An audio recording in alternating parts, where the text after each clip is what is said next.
Let's be honest, week number 2 was wild. Russ went vintage. Daniel Jones is somehow outscoring almost every quarterback. And Lamar, well, he looks downright unstoppable. But with injuries stacking up and defenses tightening, week 3 is where we separate the flukes from the front runners. So here's your top 20 quarterbacks for week number 3.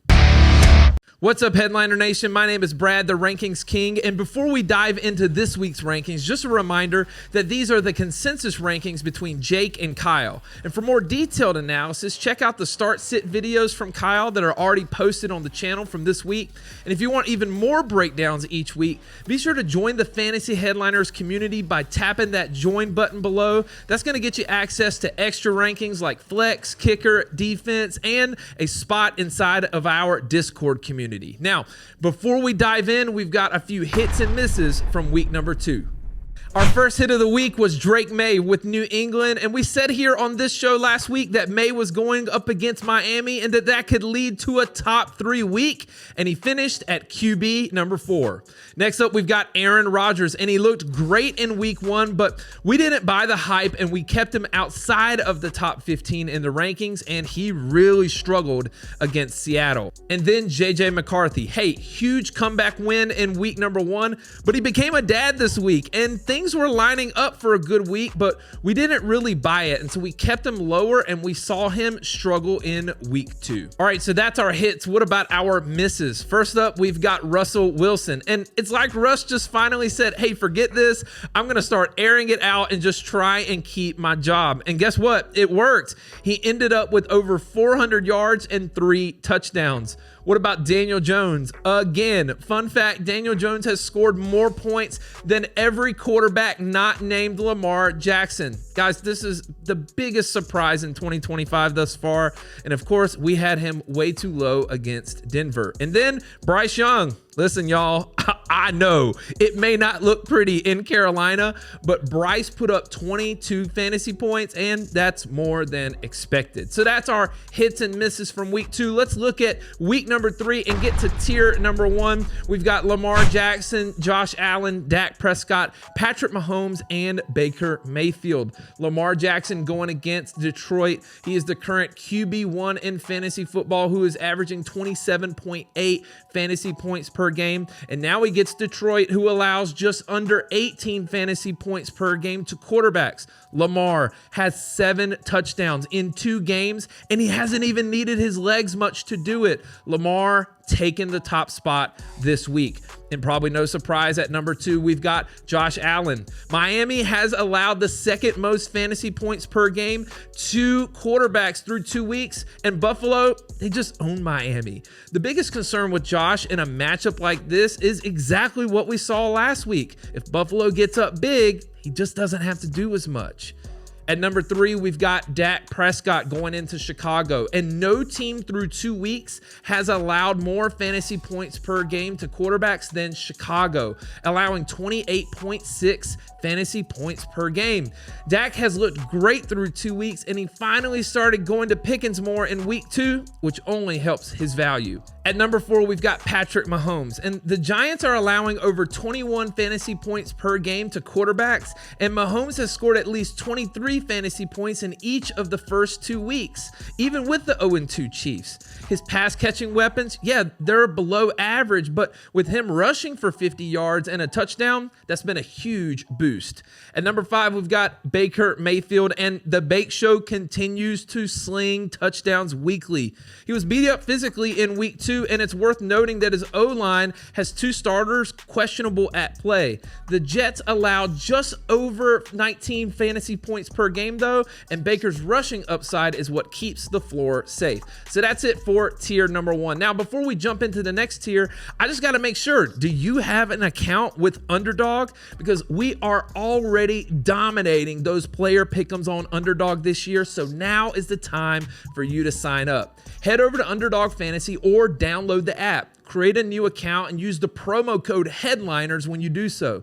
Then just make your initial deposit and come join a contest. You're also going to get a first-time deposit bonus and a free player pick'em. And Jake wants me to let you know that he hit 19 picks in the Discord this week, and I'm contractually obligated to say that because I want my direct deposit to hit this week. Come on, somebody. So he's breaking down those picks weekly in a show on Friday, and it's totally worth your time. You want to check that out. Links to join us at Underdog Fantasy are in the description, and we look forward to playing with you this week. All right, that's enough of that. Let's join in with tier number 2. We've got Caleb Williams, Jaden Daniels, Jalen Hurts, Drake May, Justin Herbert, Bo Nix, Jared Goff, and Daniel Jones. At number 6, we've got Caleb Williams. And Dallas allows the 3rd most fantasy points per game to quarterbacks, allowing over 27 points to the position. Now, the Bears may not look great, but Caleb is scoring fantasy points. He's scored over 18 points in both games this year, and he should throw on Dallas this week. At number 7, we've got Jaden Daniels, and we are on Jaden Daniels' watch. He's currently considered day-to-day with a knee injury, and there is a chance that he misses this game.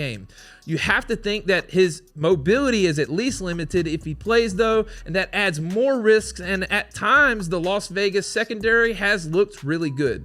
At number 8, we've got Jalen Hurts, and no team through 2 weeks has allowed less fantasy points per game to the quarterbacks than the Rams, and Hurts is almost totally reliant on rushing right now for points. Through 2 games, he only has 253 yards passing and 0 passing touchdowns. At number 9, we've got Drake May, and the Steelers have allowed over 23 fantasy points per game to quarterbacks through 2 games, and May has 517 passing yards and 4 total touchdowns.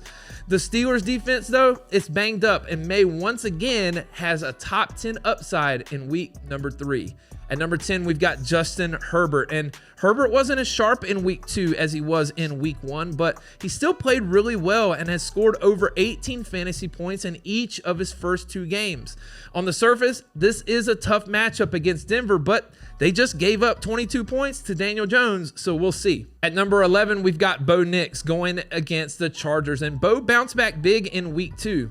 The biggest thing that led to him was really spreading the ball around, and so Franklin and Mims being included with guys like Sutton are going to dramatically increase his ceiling, and LA just lost Khalil Mack, so that helps a ton.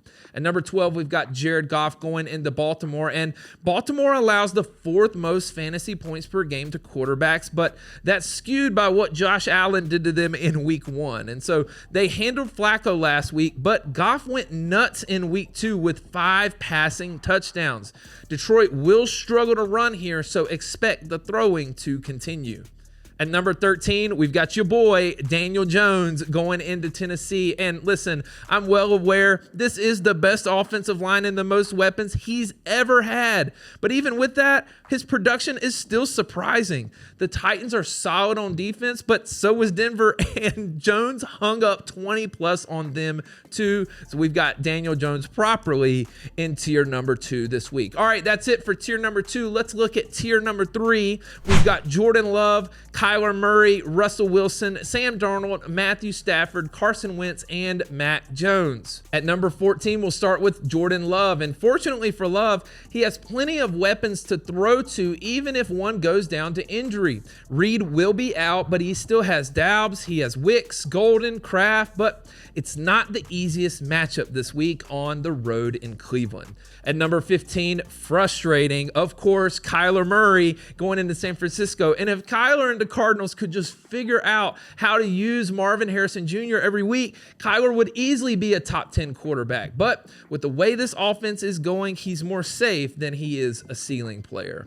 At number 16, we've got Russell Wilson going against Kansas City. And after a huge week 2, Russ is up to QB8 overall on the season. He had to sense that his job was on the line, and finally he just started airing it out, and it worked. Kansas City allows the 9th most fantasy points to quarterbacks, and it doesn't look like anybody is going to be able to stop Malik Neighbors. At number 17, what about Sam Darnold? Darnold looked solid in week 2, and a lot of it had to do with the boost in production from Kupp and Horton. New Orleans allows the 8th most fantasy points per game to quarterbacks, and with the ball being spread around, that adds more safety to the floor of Sam Darnold. At number 18, we've got Matthew Stafford going into Philadelphia. Now, obviously, a matchup on the road against Philly, it's not ideal, but the fact that he has both Puka and Adams to throw to, it's going to keep his touchdown upside higher, and he's a weekly solid option that has some upside. At number 19, we've got Carson Wentz, and JJ McCarthy looks like he's going to miss some time with his injury and paternity leave, and now the Vikings will turn to Wentz, and honestly, this may not be a bad thing. If nothing else, he has a high likelihood of locking onto Jefferson, and Cincy allows almost 18 fantasy points per game to quarterbacks. And then rounding out tier number 3, we've got Mac Jones, and he got more and more comfortable as the game went on in week 2 and ended up throwing for 279 yards and 3 touchdowns. Not a shock either. He performed in Jacksonville last year when Lawrence went down. And so he's a solid backup for you Joe Burrow owners in a decent matchup. All right, so that's tiers 1, 2, and 3. And on the outside looking in, we've got Jake Browning, CJ Stroud, Bryce Young, Trevor Lawrence, Geno Smith, and Michael Penix Jr. And that's how the quarterbacks stack up heading into week 3. From MVP frontrunners to good Lord, just get me through this week. Hey, let us know in the comments, who's your ride or die quarterback for week number 3? And let us know if you need to start a Joe Burrow support group in Discord. We're always going to be here for you. And as always, make sure to smash that like button, become a member, and subscribe already. We're going to be here all season long as we break down every position every week right here on the Fantasy Headliners. Let's go. Analytics off the chain, all the channels not the same. Jake and Kyle, you know the name. Headliner Nation, we running the game.